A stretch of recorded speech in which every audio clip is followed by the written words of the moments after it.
오늘 우리에게 주시는 하나님의 말씀 보도록 하겠습니다. 디모데후서 1장 9절로 14절까지 말씀입니다. 제가 가지고 있는 신약성경 343면에 있는 디모데후서 1장 9절로 14절까지의 말씀, 저와 여러분들이 한 절씩 교독 드리기를 원합니다. 디모데후서 1장 9절로 14절까지의 말씀입니다.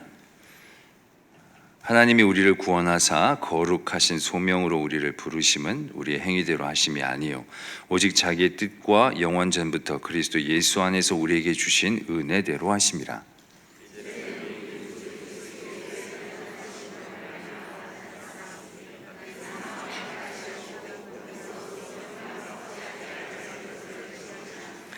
내가 이 복음을 위하여 선포자와 사도와 교사로 세우심을 입었노라.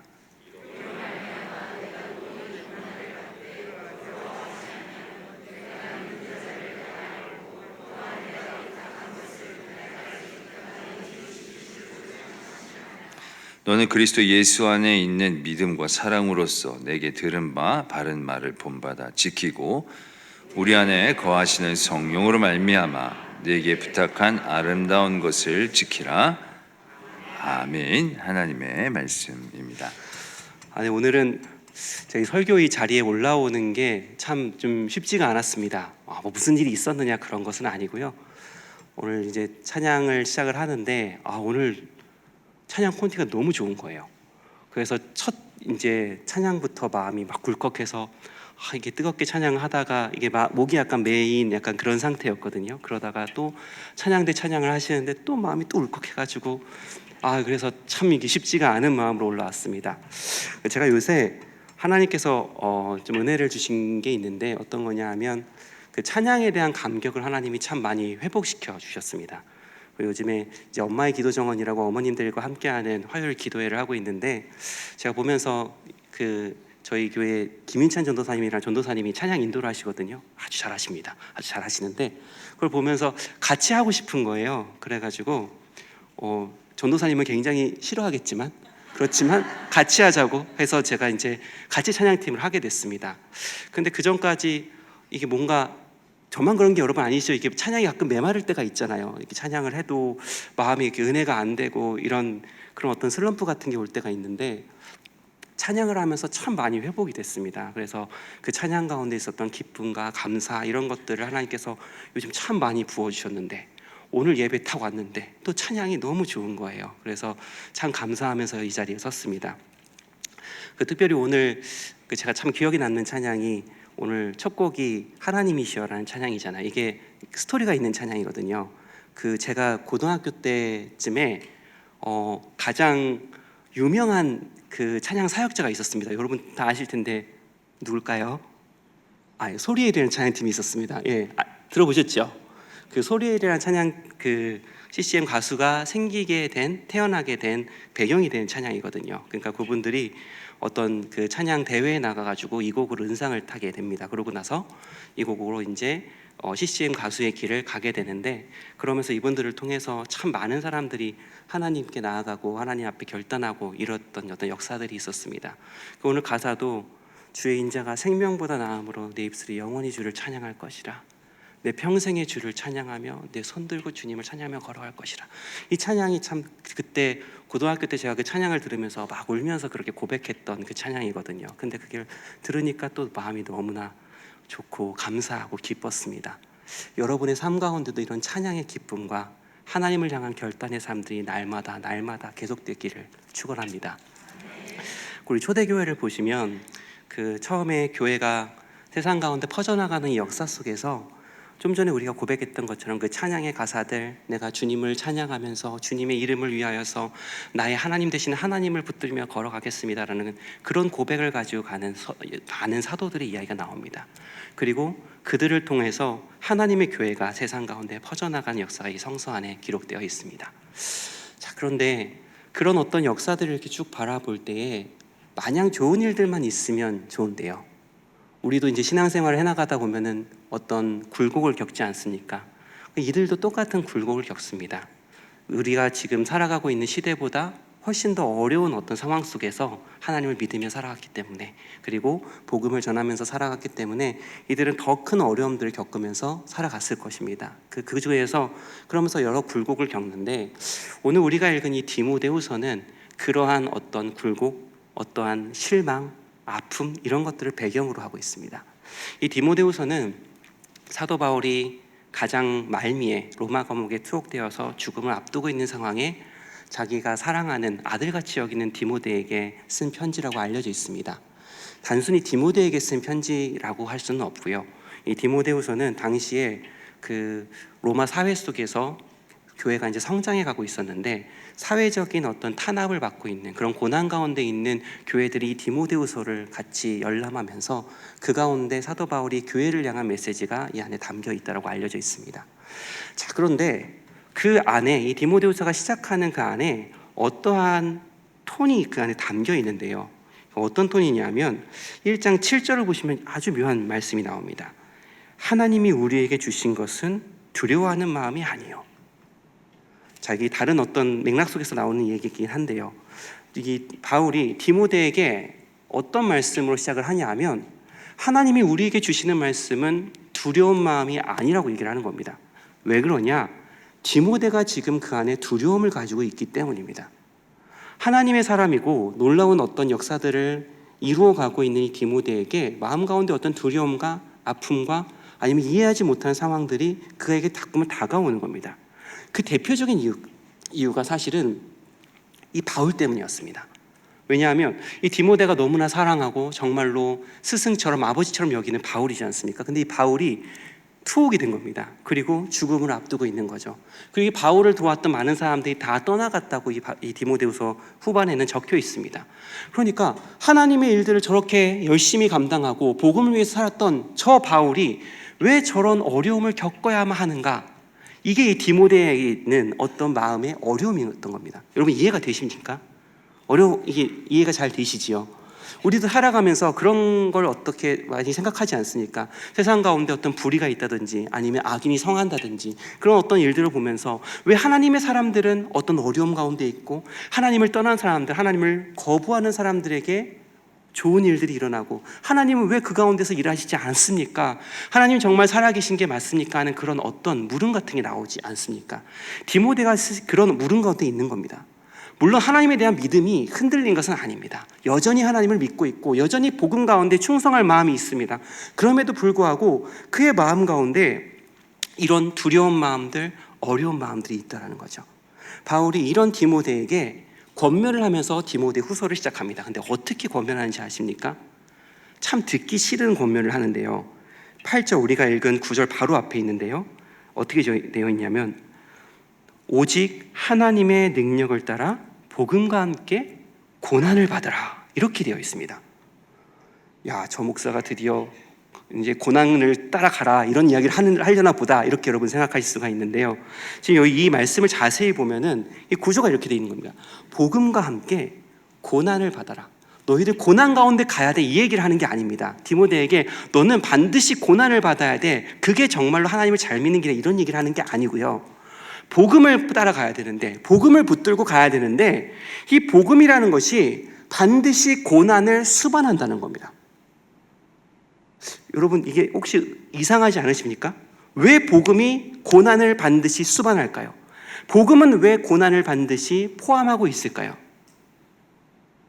자, 여러분이 세례를 받으실 때 그때 입교가 이제 문답할 때 그 상황을 한번 생각을 해보세요. 그런 다음에 이제 목사님이 물으시는 겁니다. 성도님, 복음이 무엇입니까? 여러분 뭐라고 답하시겠습니까? 머릿속에 이제 여러 가지 생각들이 막 드시죠. 갑자기 그때 있었던 막 땀이 흘렀던 그런 경험이 생각나실 수도 있고 막 그런 여러 가지 생각들이 있으실 겁니다. 하지만 복음이 뭔지 여러분 다 알고 계세요. 복음이라는 게 무엇입니까? 예수 그리스도께서 우리를 위해 오셨다는 거고 우리가 구원을 받았다는 바로 그 사실이잖아요. 자, 구원을 받았다는 이 사실에 왜 고난이 들어가야 됩니까? 바울은 지금 이 고난의 문제에 대해서 고민하고 있는 디모데에게 다시금 복음이 무엇인지를 이야기하며 그가 가야 될 길, 그가 붙들어야 될 길이 무엇인지를 이야기합니다. 자, 그러면서 9절의 말씀이 시작이 되는 거죠. 자, 여기서부터 여러분이 바울 서신은 굉장히 쉽지 않습니다. 잘 따라오셔야 됩니다. 자, 9절을 보면 이렇게 적혀 있습니다. 바울이 복음에 대해서 얘기하는 말인데요. 하나님이 우리를 구원하사 거룩하신 소명으로 부르심은, 자, 하나님이 우리를 구원하사 거룩하신 소명으로 부르심은, 이게 바울이 복음에 대해서 정의하는 가장 완전한 정의입니다. 바울이 생각하는 복음이 무엇이냐? 하나님이 우리를 구원하사 거룩하신 소명으로 부르셨다라는 그게 복음이라는 겁니다. 좀 짧게 얘기하면 무엇이냐면 하나님이 우리를 부르셨다라는 바로 그 사실이 복음이라고 바울은 얘기하는 겁니다.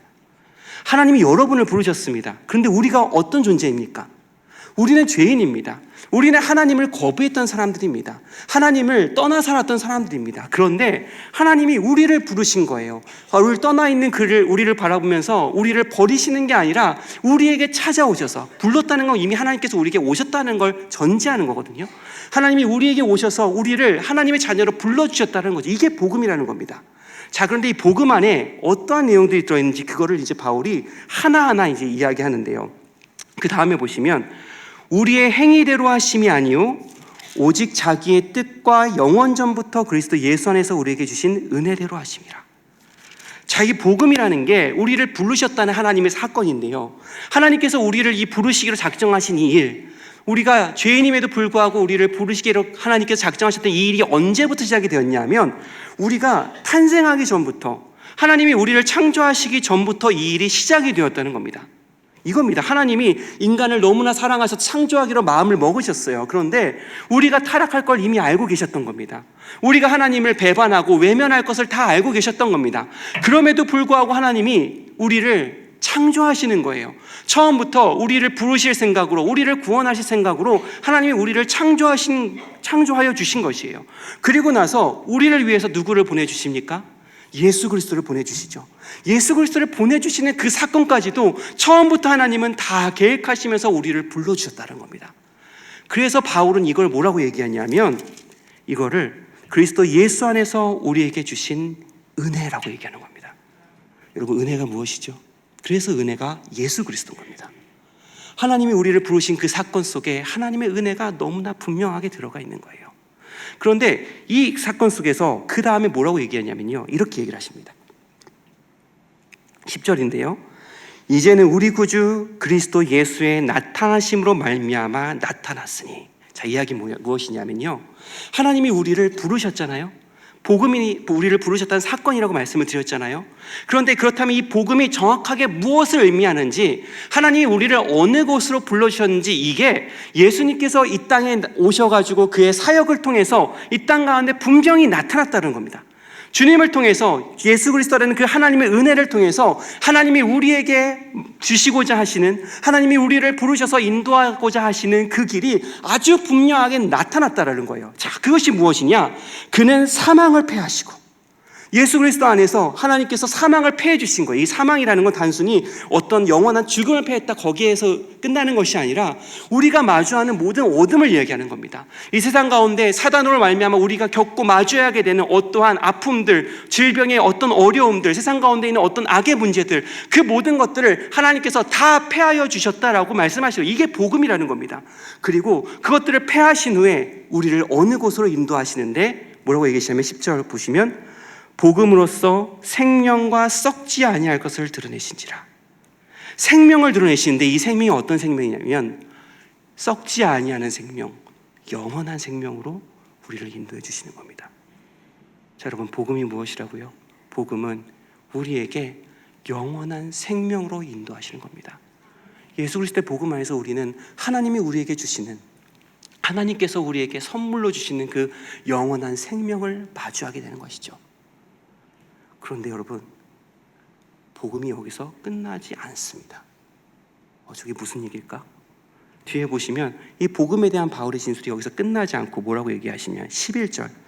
내가 이 복음을 위하여 선포자와 사도와 교사로 세우심을 입었노라. 내가 이 복음을 위하여, 이 영원한 생명을 위하여 하나님이 나를 다시 부르신 거예요. 복음으로 그 영원한 생명으로 부르신 거 거기서 멈추지 아니하시고 하나님이 이 영원한 생명을 마주한 사람들을 다시 부르시는데 어디로 부르시냐 하면요, 선포자로, 사도로, 교사로, 그리스도인으로, 하나님을 믿는 사람으로, 하나님을 사랑하는 사람으로, 하나님을 찬양하면서 세상 가운데 두 손을 들고 살아가는 그 사람으로 하나님이 부르고 계신다는 겁니다. 제가 아까 전에 바울이 이야기하는 복음에 대한 가장 완전한 진술이 우리 9절에 있다고 말씀을 드렸잖아요. 9절에 보시면 이렇게 얘기합니다. 하나님이 우리를 구원하사 거룩하신 소명으로 부르심은. 자, 우리가 일반적으로 생각하는 복음이라는 건 우리를 구원하신 그 구원의 소식이에요. 그런데 바울은 이 복음에 대해서 얘기할 때 뭐라고 이야기하냐? 하나님이 우리를 구원하사, 우리를 구원하신 복음의 소식, 영원한 생명으로 우리를 인도하시는 그 구원의 소식이 있어요. 근데 그 다음에 뭐라고 얘기하냐면 거룩하신 소명으로 부르시면.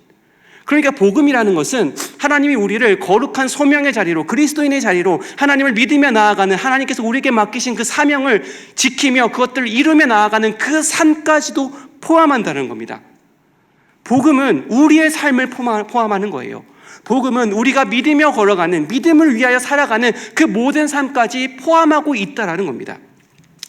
제가 최근에 어떤 많은 이제 어머니들하고 상담을 한 경험이 있었는데, 참 많은 상담의 제목 중에 하나가 어떤 거냐, 이겁니다. 어떤 문제가 있어가지고 막 기도를 많이 했어요. 그래가지고 그 기도했던 그 기도의 문제들이 해결이 된 겁니다. 하나님의 은혜를 주신 거죠. 자, 그러면 그 다음에 여러분, 많은 성도님들이 거의 공통적으로 겪는 문제인데요, 이분들이 그 다음에 어디에 부딪히게 되시는지 아십니까? 공허에 부딪힙니다. 왜 공허에 부딪히느냐? 이전에 어떤 문제가 있었을 때 하나님 앞에 나와가지고 기도하고 찬양하고 예배했을 때는 그 모든 게 너무 뜨거운 거예요. 하나님 앞에서 너무 간절한 거예요. 그리고 하나님께서 거기에서 부어주시는 은혜가 너무나 많았어요. 그런데 그 문제가 해결이 되고 난 다음에 다시 주님 앞에 나왔는데 다시 똑같이 이전과 똑같이 예배하고 똑같이 찬양하고 그렇게 똑같이 기도를 하는데 내 마음 가운데 뭔가 채워지지가 않는 겁니다. 내 마음 가운데 공허함이 자꾸 찾아오는 거예요. 그러면서 고민을 하게 되는 거죠. 내가 지금 잘못 믿고 있었던 게 아닐까? 그 전까지 내가 하나님 앞에 기도하고 예배했던 그 모든 것들이 잘못된 것은 아니었을까? 그렇게 그 어떤 어려움을 가지고 찾아오고 상담하는 경우가 참 많이 있습니다. 한두 분을 겪는 게 아니라 정말 많은 분들을 이런 식으로 만나게 돼요. 그래서 제가 그런 분들한테 그렇게 이야기하시면 꼭 이렇게 말씀을 드립니다. 아, 집사님, 당연한 겁니다. 하나님께서 그 전에 집사님이 가지고 있었던 어떤 문제, 어떤 어려움 속에서 기도를 할 때 하나님은 집사님에게 은혜를 부어주십니다. 그 자리에서 일어나라고 하십니다. 그런데 그 이후에 하나님은 집사님을 통해서 집사님이 다른 무언가를 하길 원하고 계십니다. 어떤 이야기인지 이해가 되십니까? 하나님은 우리를 구원하기 원하십니다. 하나님은 우리에게 영원한 생명을 주시길 원합니다. 그 생명의 기쁨 안에서 우리가 살아가길 원하십니다. 그런데 우리가 그 기쁨을 누리고 그 기쁨 안에 거하게 되잖아요. 그러면 하나님은 우리에게 두 번째 복음의 부르심으로 우리를 인도하십니다. 그 부르심은 우리가 그 기쁨 안에 그냥 머무는 것이 아니라 하나님께서 내가 너에게 맡긴 나의 사명이 있다. 내가 너를 통해서 이루고자 하는 하나님 나라의 일들이 있다. 내가 너에게 맡긴 거룩한 소명이 있다. 그 소명의 자리로 그 소명의 삶을 살아가라고 우리에게 말씀하시는 겁니다. 하나님께서는 그 복음의 삶을 통해 우리를 그 길로 가라고 하시는 거죠. 그리고 그 모든 것이 하나님께서 우리에게 주시는 복음 안에 있는 겁니다. 복음은 우리의 삶을 포함합니다. 우리의 삶은 복음 안에 있습니다. 자, 그럼 여러분, 처음에 디모데가 가졌던 질문, 처음에 우리가 바울의 이야기 속에서 가졌던 질문, 왜 복음이 고난을 반드시 포함합니까? 라는 이 질문의 답이 무엇인지 아시겠습니까? 복음이 반드시 고난을 포함하는 이유는 복음이 삶이기 때문입니다. 우리가 살아가고 있는 이 삶이 복음의 삶이기 때문입니다. 근데 우리가 살아가고 있는 이 삶은 어떤 삶인가요? 이 세상은 어떠한 세상인가요? 이 세상은 예수를 십자가에 못 박은 세상이잖아요. 이 세상은 하나님을 거부하는 세상, 하나님이 없다고 하는 세상이지 않습니까?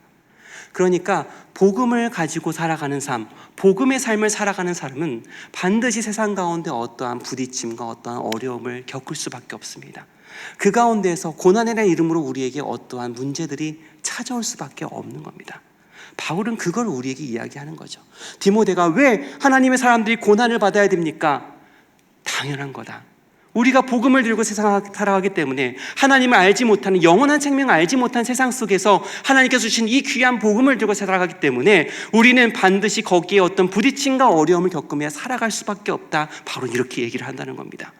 그런데 그러면서 바울의 놀라운 고백들이 이어짐을 우리는 발견하게 됩니다. 자, 12절을 보시면 이렇게 나와 있습니다.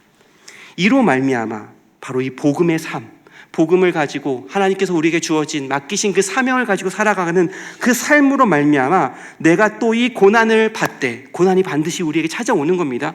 그런데 뭐라고 얘기하냐면 부끄러워하지 아니함은, 바울은 뭐라고 얘기하느냐, 내가 이 고난을 분명히 마주하고 지금도 그것들을 마주하며 살아가고 있는데 내가 이 고난을 부끄러워하지 않는다는 겁니다. 단순히 내가 또 고난을 받았어, 부끄러워, 이 얘기가 아니라 내 찾아오는 이 고난, 지금 생명의 위협을 받고 있는 이 상황이잖아요. 그런데 이 상황 가운데 바울은 그것들을 부끄러워하지 않아요. 두려워하지 않는 겁니다. 그것들 가운데에서 자신이 약해지고 연약해지고 그것들을 피하고 싶어하고 그런 마음으로 가지 않는 겁니다. 당당하게 그 앞에 설 수 있는 겁니다. 바울은 그 고난 앞에서 그렇게 하나님 앞에 설 수 있는 겁니다. 왜냐하면 두 가지 이유를 얘기하거든요. 내가 고난을 부끄러워하지 아니함은 내가 믿는 자를 내가 알고, 내가 믿는 하나님을 알기 때문에, 나를 복음으로 부르신 그 하나님, 나에게 영원한 생명을 주신 그 하나님을 내가 알기 때문에, 그 하나님이 나를 인도하심을 알기 때문에, 그 하나님이 나와 함께하고 계심을 알기 때문에 내가 이 고난을 부끄러워하지 않는다, 두려워하지 않는다 이야기한다는 거죠. 그리고 나서 여러분 주목해서 보셔야 됩니다. 엄청난 고백이 뒤이어 나옵니다. 두 번째, 고난을 부끄러워하지 않는 이유인데요. 또한 내가 의탁한 것을 그날까지 그가 능히 지키실 줄을 확신함이라. 내가 의탁한 것을 하나님께서 반드시 지킬 줄 내가 믿기 때문이다. 이렇게 얘기를 한다는 거죠. 여러분, 바울이 지금 이야기하는 내가 의탁한 것이 무엇이라고 생각하십니까? 바울에게 너무 소중한 가족? 아니면 바울이 너무 소중하게 여기는 어떤 물건? 아니면 재산? 이런 걸까요? 그게 아닙니다. 지금 바울이 의탁하는 것은 하나님께서 바울에게 명령하신 영원한 생명을 위해서 하나님께서 부르신 그 삶입니다.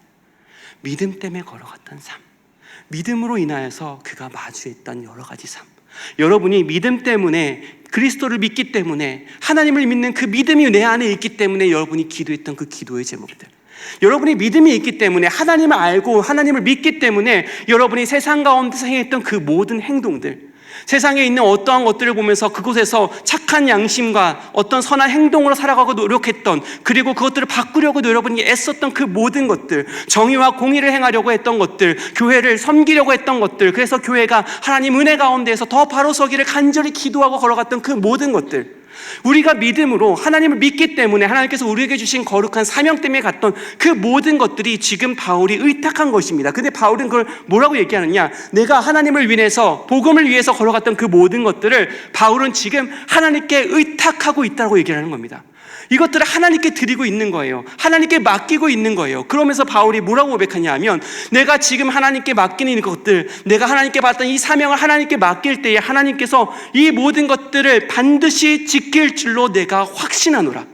하나님께서 나의 길을, 나의 믿음의 이 길들을 반드시 하나님께서 인도하시고 지켜주실 줄로 내가 믿고 의지한다. 이렇게 얘기를 한다는 거죠. 그러니까 바울은 두려워하지 않는 거예요. 부끄러워하지 않는 거예요. 왜냐하면 내가 복음 때문에, 하나님 때문에, 내가 믿음 때문에 걸어가는 이 길을 하나님은 지키실 것이기 때문에, 하나님께서는 나의 삶을 지켜주시고 나의 마음을 지켜주시고, 내가 좌로나 우로나 치우치지 아니하고 세상의 유혹 가운데, 세상의 위협 가운데 하나님을 외면하지 아니하고 끝까지 하나님과 함께 할 것을, 하나님께서는 그렇게 나를 지켜주실 것을 믿기 때문에, 그래서 바울은 두려워하지 않는 겁니다. 여러분, 여기에 엄청난 복음의 비밀이 담겨 있습니다. 여러분, 우리가 복음에 대해서 얘기를 할 때, 우리가 구원에 대해서 얘기를 할 때, 여러분 구원 받으셨죠? 안 받으셨습니까? 그러면 안 되는, 구원 받으셨죠? 네. 여러분 구원 받으셨는데 어떻게 구원을 받으셨습니까? 믿음으로 받았잖아요. 여러분, 거기에 여러분의 공로가 있습니까? 없지요. 전적으로 하나님의 행하심으로 받은 겁니다. 복음이라는 것은 전적으로 하나님의 행하심 속에 있는 겁니다. 내가 하나님의 은혜 가운데 구원을 받았던 것처럼, 예수 그리스도 십자가의 보혈의 은혜로 내가 구원을 받은 것처럼, 복음이라는 것은 나의 공로가 아무것도 없어요. 내가 할 수 있는 일들이 아무것도 없어요. 오로지 하나님의 은혜, 하나님의 행하심, 나를 인도하시는 그 하나님의 사랑 안에서 이루어지는 게 바로 복음입니다. 그런데 하나님께서 지금 뭐라고 얘기하시느냐? 이 복음 안에 우리의 삶이 있다라는 거예요. 우리의 삶도 그렇다라는 겁니다. 내가 하나님 앞에 구원을 받았던 것처럼, 하나님이 나를 하나님의 자녀로 삼아주시고 하나님의 저 천국으로 나를 인도해 주시는 것처럼, 나의 삶도, 내가 하나님을 믿으면서 그 믿음 안에 걸어가는 나의 삶도 동일하게 하나님의 전적인 행하심 안에 있다라는 겁니다. 바로 이거를 바울이 이야기하는 거예요.